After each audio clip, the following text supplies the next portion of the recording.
Hi, everyone. I can see that we're already a lot of people joining. Let's wait for all the people who will be accompanying me in this presentation to join the talk again. We are almost reaching the end of this year's program of talks. It's been very intense, and most of all, it's been completely online. Which has been an adventure. And for this talk today, I'm really happy to have with me two people who are part of the Loop family since the very beginning, Jean Conrad Lemaître, who's also head of the Loop Fair Committee, and Isabelle Lemaître, as well as Alain Flechier, director of Le Fresnoy, and José-Carlos Mariategui. As you've seen probably from the slide at the beginning, this talk will be mostly centered and focusing around the StudioCollector prize, which was a prize initiated by Jean Conrad and Isabelle in 2007, and that now reaches its 14th edition. Before the situation revolved as it has, we had in mind to physically host the ceremony of the prize at Loop, but this wasn't possible. So that is why we're presenting it online. And I don't know if you can hear me, Jean Conrad, Isabelle, Alain, José-Carlos. There you are. You can join with your video and mic. You can join the talk again.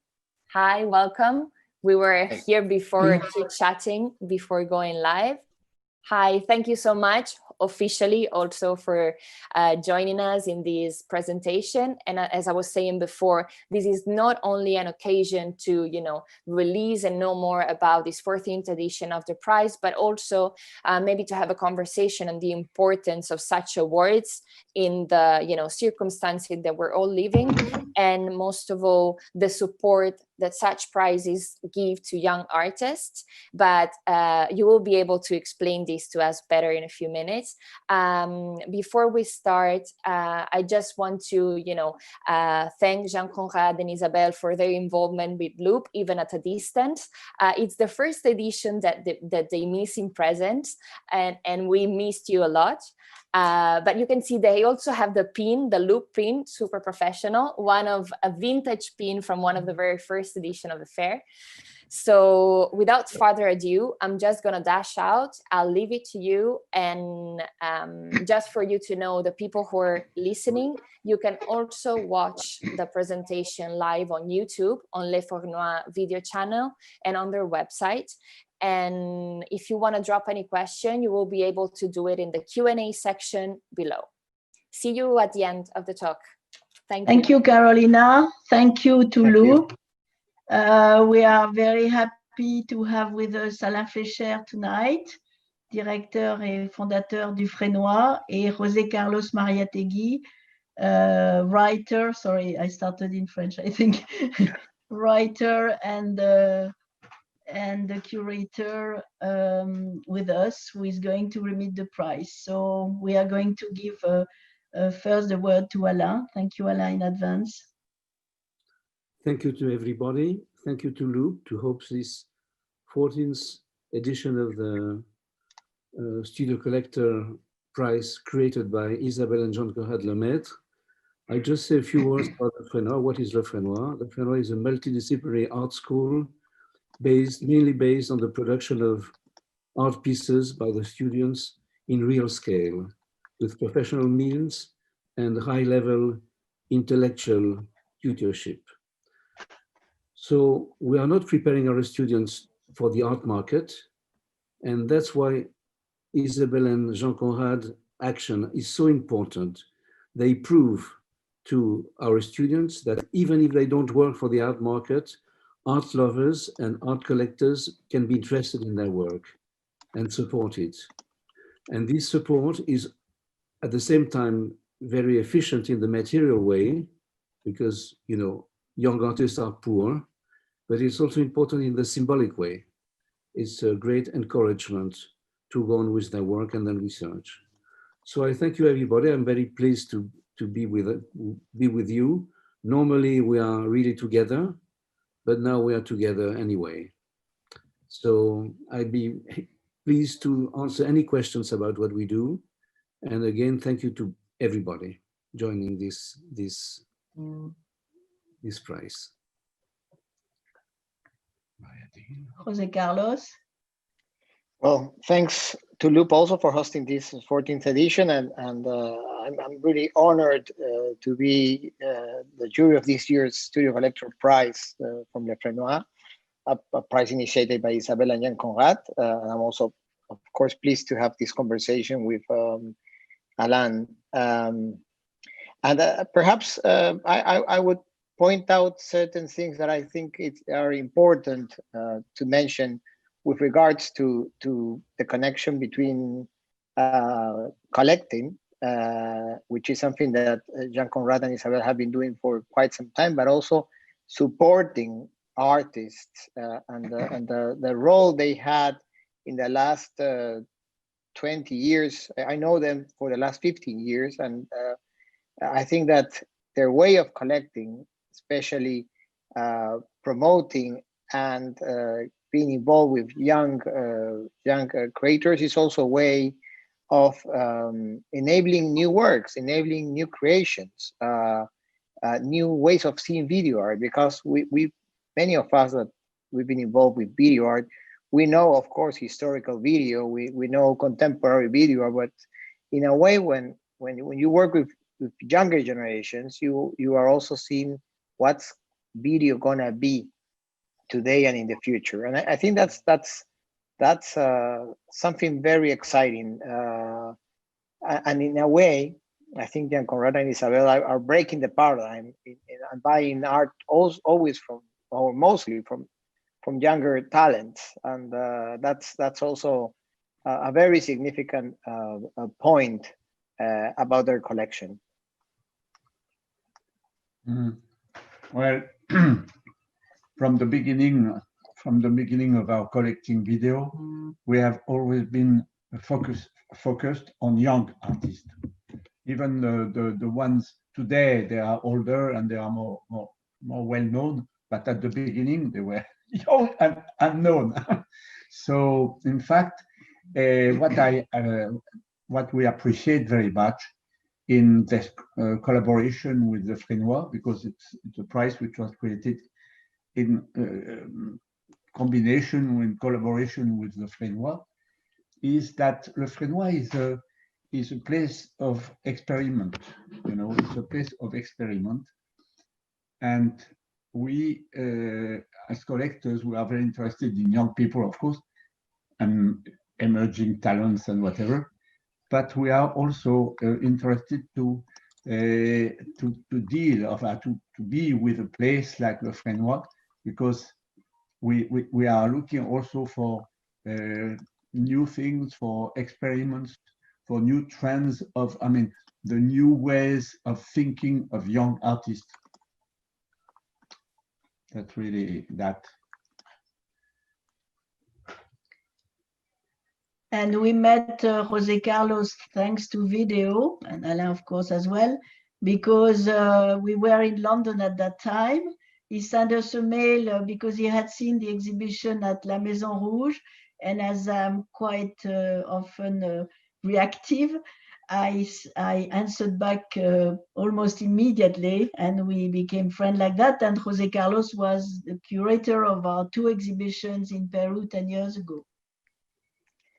I must say that when you curate the collection of Jean Conrad and Isabelle, you are curating what they already curated, because they have a fantastic eye. They understand.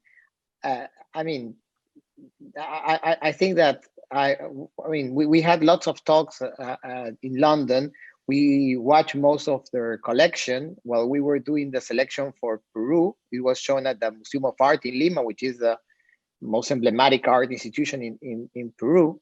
But it was very interesting as a practice for somebody that, I've been curating videos since late 90s, to see things through the eyes of people that were so well educated in audiovisual practice, in watching films. for me it was I mean, every session that we had was like very interesting, and it was like opening, I don't know, a box of chocolates, and I want to show you this new one, or I mean, we are thinking about buying this one. This is something that has been sent to us by a gallery, or it was fantastic. It was fantastic. Exactly what we feel about Le Fresnoy. It's an enormous box of chocolate with a lot of talents and wonderful things. And Jean Conrad, when I suggested him to go the first time to Le Fresnoy, I think he was one of the first private to buy videos at Le Fresnoy. That was almost 20 years ago. But at the same time, I wanted to say one thing, and of course the value and the interest of Le Fresnoy. I remember one trip we did to Lithuania, and at that time we met a lot of artists, and a lot of artists making videos, and I was amazed with the number of artists who had some good ideas, good content, but I mean the way they were doing video was incredibly bad. And I was saying to myself, I mean, these people should go to Le Fresnoy, you know, they should really definitely go to Le Fresnoy. And this I've seen very often, you know. And Le Fresnoy, really, you know, it's very nice to have content, to have ideas, but if you don't know how to handle the camera, the video, forget it. I'm very happy of what I'm listening to. Of course, it's it's very important to know how to handle camera. It's a language, and you know, the amateur is another world. I like also to be compared to a chocolate box. I am very fond of chocolates. It's true that our young artists become like little surprises. You know, Isabelle and Jean Conrad are being like professors in Le Fresnoy because they appreciate our artists as if they were members of our crew. So they accompany our teaching by their watch on our students' work. They are so close to what we do that they belong to they are the only permanent teachers in Le Fresnoy, because all the invited artists are just invited for 1 or 2 years. They are here for many more years. I remember the 2 years I was in the jury at Le Fresnoy. It was end of June and the weather was fantastic. And we were inside from 9 o'clock to 8 at night. And I was just wondering myself, but why am I doing that? Why am I stuck inside in the dark during so long as I could be outside breathing? But, you know, I don't regret at all. Never, never, never, because it's always discoveries, wonderful discoveries. It wasn't a punishment, no? No. And we are making wonderful, meeting wonderful people as well, because the artists, they are really in advance. And I should say at our age brackets, because we're very young, but at our age, it's fantastic to have young people around, you know, helping us to stay alive and curious and young. And absolutely, yeah. And may I point something else that I think is quite relevant, and it's something that is both shared by Le Fresnoy and by Jean Conrad and Isabelle. I mean, I'm Peruvian, so I come from a space where the visibility of productions is not that common. I mean, and when I went to Le Maison Rouge and I saw this exhibition, I was surprised about the numbers of works that were from many other places rather than Europe or the US.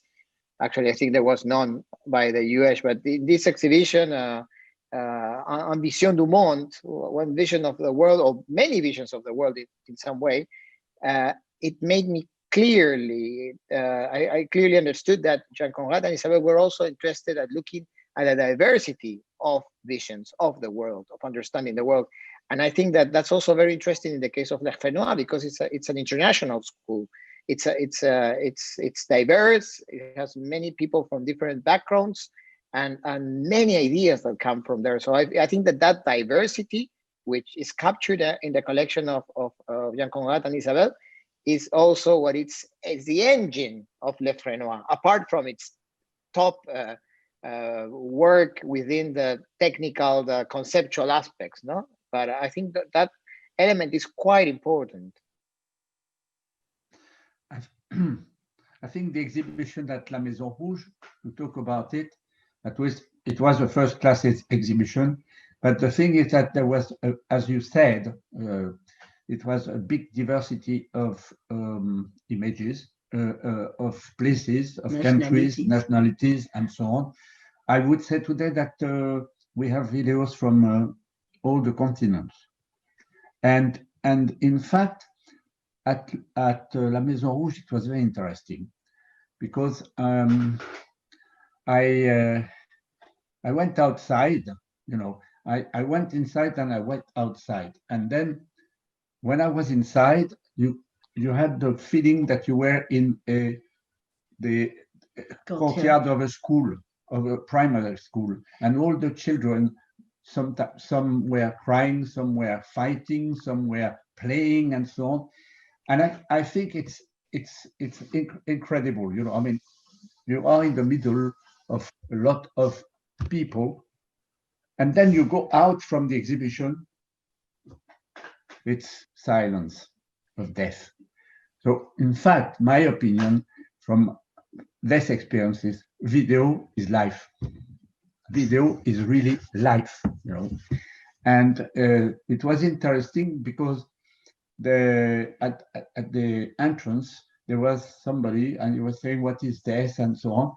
And the receptionist said, it's a video exhibition. And he said, oh, no, I'm not interested. I said, you should have a look inside. It's very interesting. And he went inside, he stayed a while, he went out, and he said that he was very interested. And you know who he was? He was the editorialist, the art critic of L'Humanité, a French newspaper. And you know, he's probably the only one who wrote an article who was really interesting. Yeah, a real critic, yeah. But I must add to that thanks to the article that was written in the FT Weekend, is that I knew about your collection. And this is, I mean, it was fantastic. I called Christine Banache, and she told me, I mean, these people are living in London. You can call them, you can write them. Immediately, Isabelle answered me. And it was like from the newspaper all the way to encountering a long-standing friendship. And José-Carlos was a witness of our life in London, where we were really inviting very often on Sunday night young people gathered in London for all sorts of reasons and showing our discoveries, our new discoveries. Yeah, that was an amazing time, and really it was enjoyable to find all these different works, but also to meet people, to meet young artists. I mean, it was really a fantastic moment, and so many encounters. And I think that that's something that you also did with the manifestation video, no? I mean, bringing people together. That's also in Burgundy, yeah. Yes, that's also very important, because it's not a big festival. It's much more local, but I mean, once more, it brings people together in a very relaxed manner, no? But maybe, José-Carlos, now we can talk about how you made your choice among the Panorama exhibition that, of course, we couldn't go this year, but you were seeing on the screen. And I mean, there were really half a dozen of artists that we talked about, and which were very good. I think this year was a very good edition on Panorama. Yes, indeed. It was it was not easy because there were many interesting works. I mean, this combination that La Fresnoy has of really good quality, pristine ensemble of filming and production, which characterizes most of the works, plus coupled with technical animation, with simulation, interaction between animation and the moving image. These are elements that I think that prevailed in many of the works, and also, of course, another element that is interesting is that since the Fresnoy has people from all over the world, you encounter different visions and even very strong cultural traditions from many places, and it's interesting how you mix all this within a technical image, animation and simulation, and definitely brings another, it brings a different way of seeing things, of even traditional cultural practices. No, that's something that was quite interesting. Well, I don't know if we would like to mention now the price, or yes? Yeah, I think so. Yeah, I think so. Then after we can see the film, and then Yes. we'll have time for questions. But before, Yes. maybe Alain would say a few words about that year at Le Fresnoy. Or, I didn't understand your question. maybe you want to talk about this year, all the artists of this year at Le Fresnoy. We thought it was a very good year, but you must have an idea of. It's been a really good year and a difficult one, because at a certain point, the school was closed, and we had to ask to the authorities a special permission to go on with the productions, because without these permissions, the productions would have been stopped, and there wouldn't have been any videos and no prices and nothing. So we had the special permission to go on working, and I convinced the students to remain alive, to go on thinking about their work, their projects, to don't give up, to never give up. And so they have been very courageous, and even without the possibility to be in direct connections with their teachers, they went on working. And as soon as we had the permission to reopen the production tools, they came, and the works have been fantastic.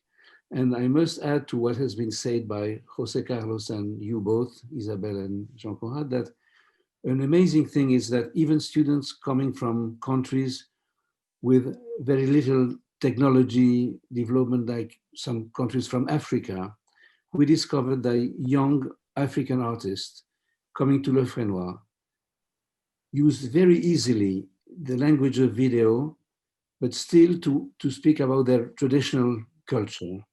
And this was amazing to see fantastic video work from young African artists, for instance, who use the video language very intelligently and very, very well, but to speak about their own culture and traditions.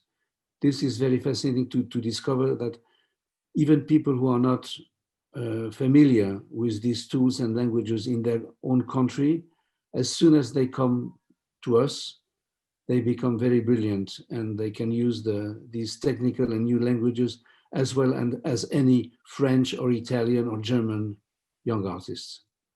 Good, fantastic. And that's why this year we really wanted to have that prize happen. We thought a bit, what do we do this year, as it was supposed to be done in Barcelona. But for the artists, we thought there's no reason that there is no winner this year.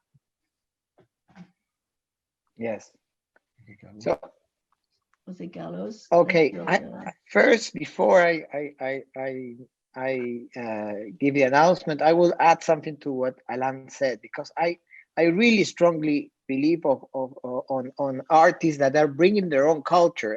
I must say that many years ago, I was thinking about that with the Shipibo community, the Amazonian Shipibo community. They have this design patterns called the kene, and I think that all this has such a potential within the moving image that is just a question of technique, you know. So I think that once more, the level of significance of let's say the engine that Fresnoy has in empowering, in developing, in invigorating works is something really surprising, and that gives this diversity of people coming from many places a different significance in the work. And saying so, I would like to announce that the work we selected is the work BO, which means vehicle operator, by Nicolas Gougot, who I think will join us in a moment. And you will explain us why you Yes. choose that video. Yes, yes. Yes. I mean, Hello, Nicolas. Hello. hello, Congratulations. Nicolas. Congratulations. Bravo, bravo. Thank you.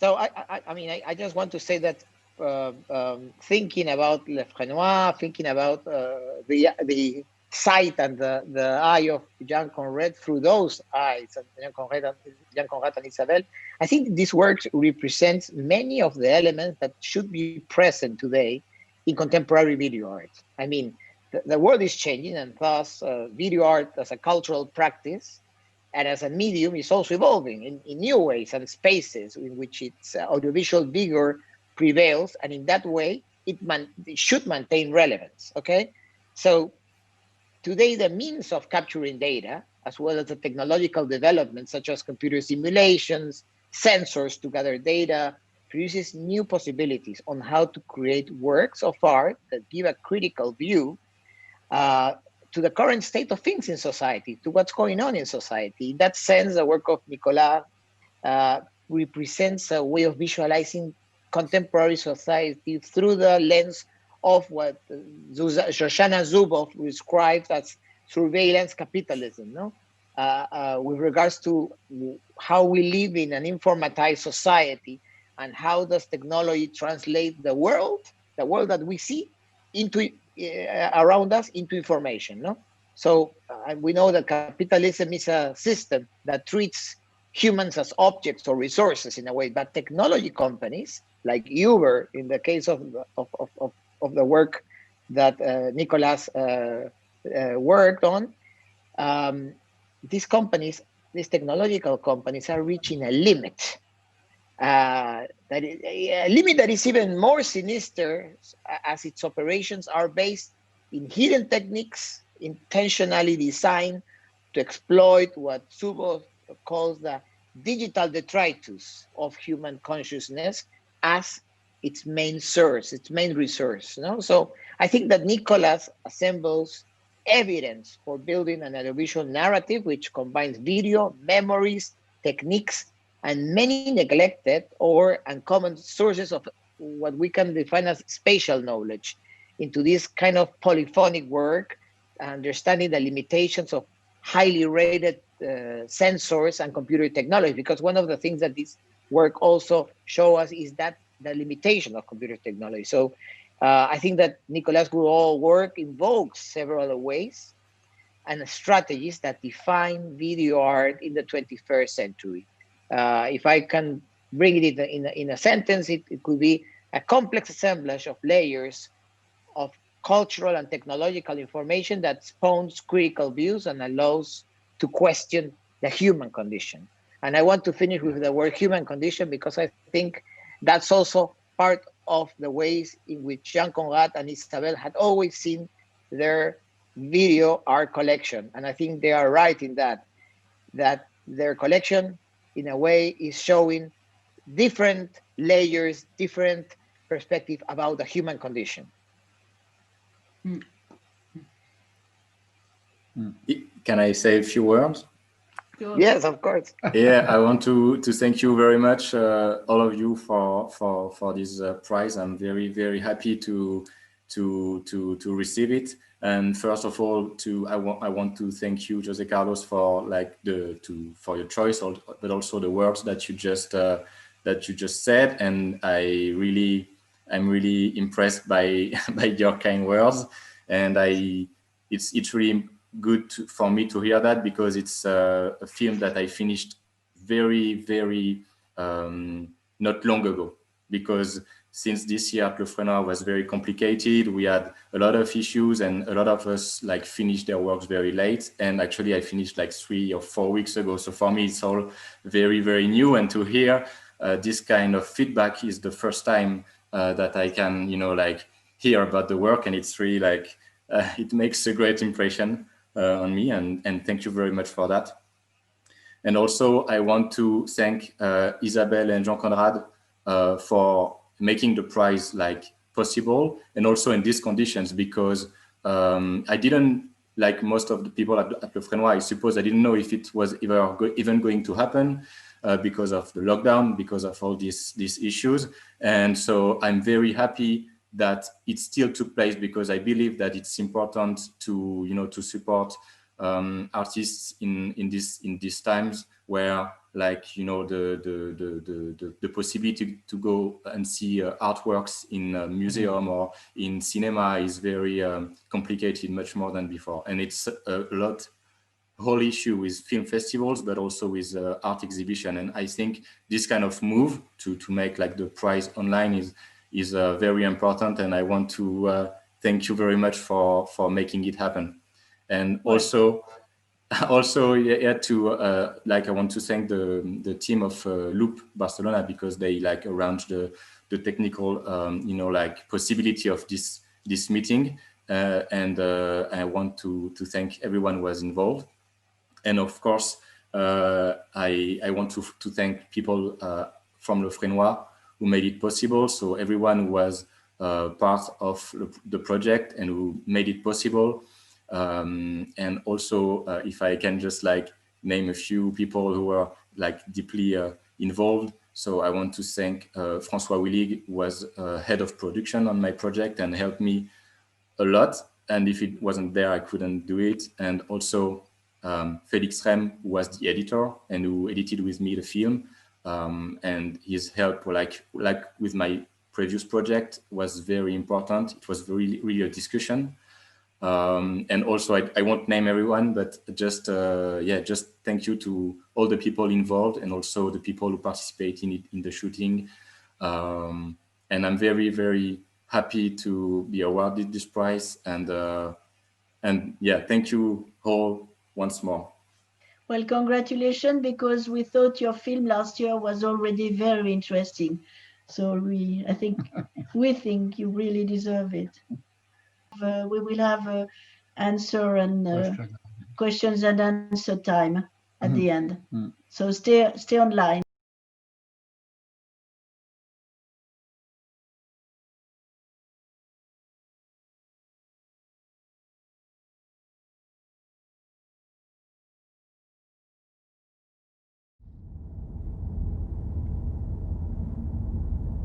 It had some interesting behaviors that you learn to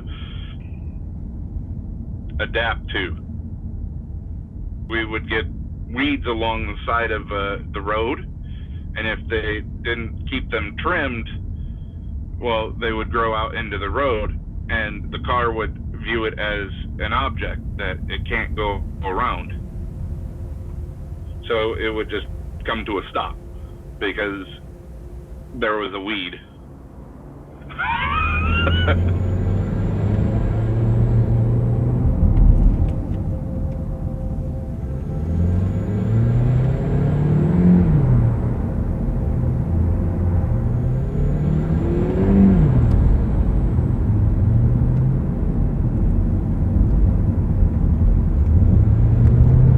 I was driving in the middle lane and a semi-truck was coming up on my right side.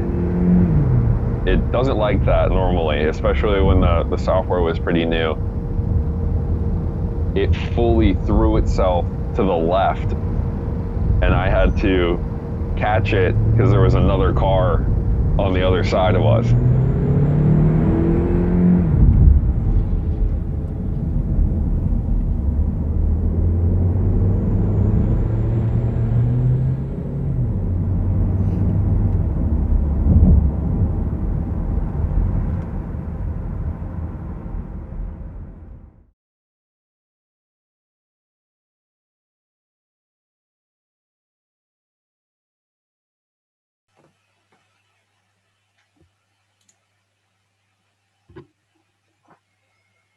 Bravo. Superbe. Thank you. I'm also jumping in to congratulate Nicolas for this award and for the video. I've enjoyed it in this domestic setting. It was quite a great experience. Surprisingly, image and sound were working amazingly. And we were getting a lot of comments during the screening from people either congratulating you, congratulating Isabelle and Jean Conrad for the initiative, and Alain for the work that has been done at Le Fresnoy. You can see all the messages in the chat. Let me check if there are some specific comment. You can all see them. But maybe I want to open up to questions from the audience. I don't know if you also want to expand a little bit more on the film, maybe.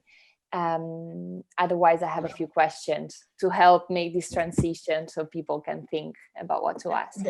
I make a parenthesis. There was a message from Chen Chen, who was the first one to win our prize in 2007. Mm-hmm. Oh, that's Chen, nice. you. Well, maybe yes, I can give a bit of background of the project, to start and to let you know more about it. So yeah, just to the way I started to make this film is actually I was doing some researches, broad researches, let's say, on the use of artificial intelligence to automate specific tasks. And I found out about an article which was dealing with high frequency trading, so like nothing in comparison to the film.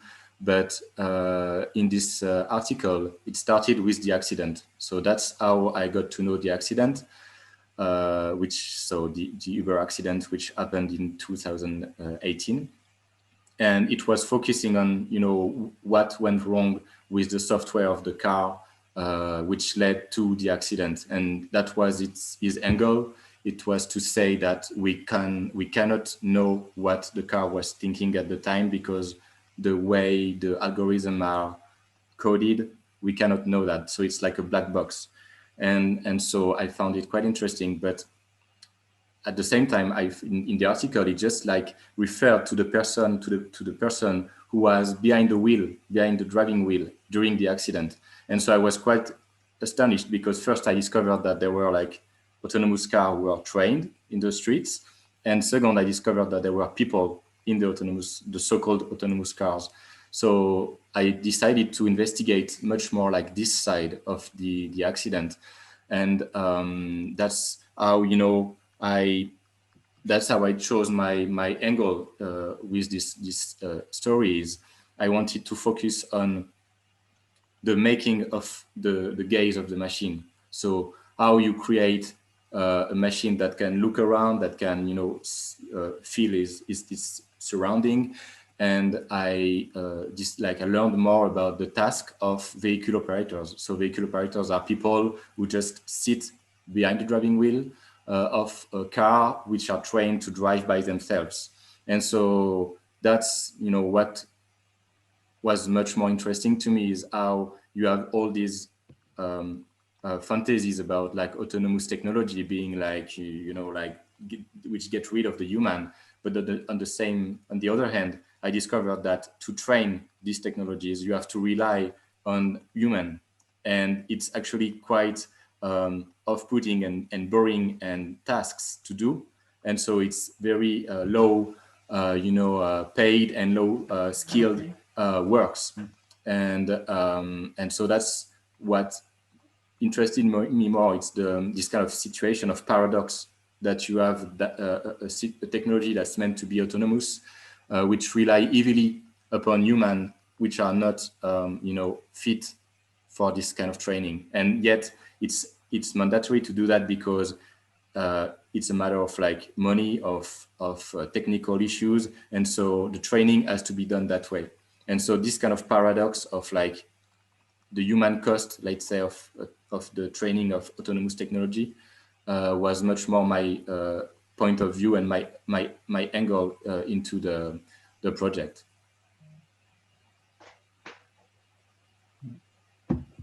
So I don't know if you have specific just to questions. say that now I will be copying a link to our website with the trailers to the video, more information on it, and also the bio of Nicolas if you want to sneak in.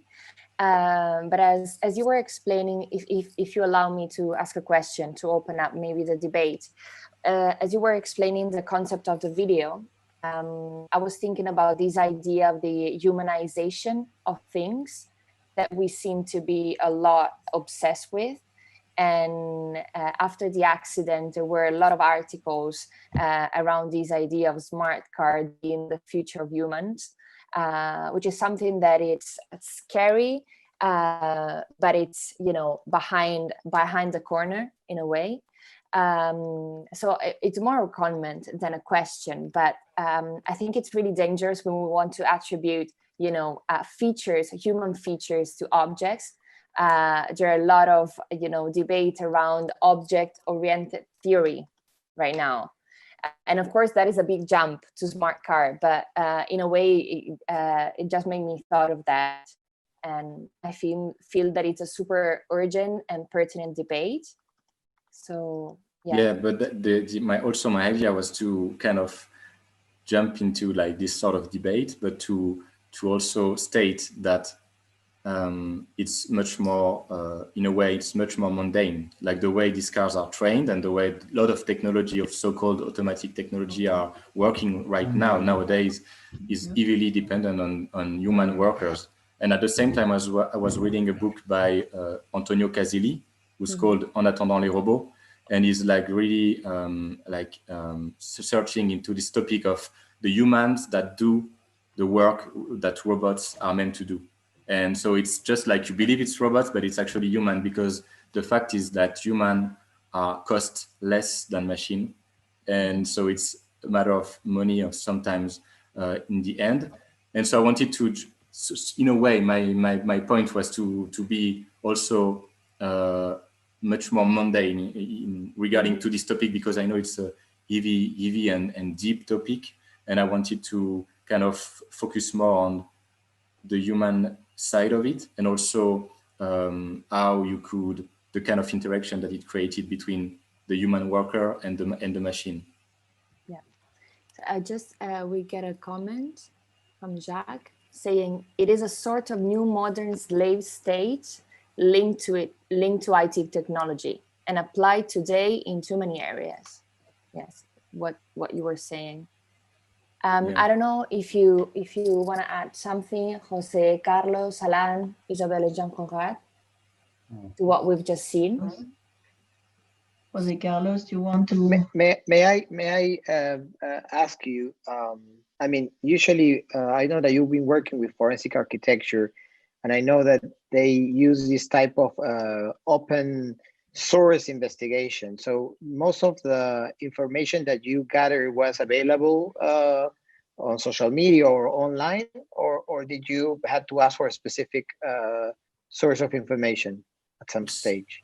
So everything that I used was online. So I did this, what we call OSINT, which is open source intelligence, and what forensic architecture does a lot, but also like groups such as Bellingcat, who's also doing this sort of investigation. So you use information that is available online and you try to make a connection.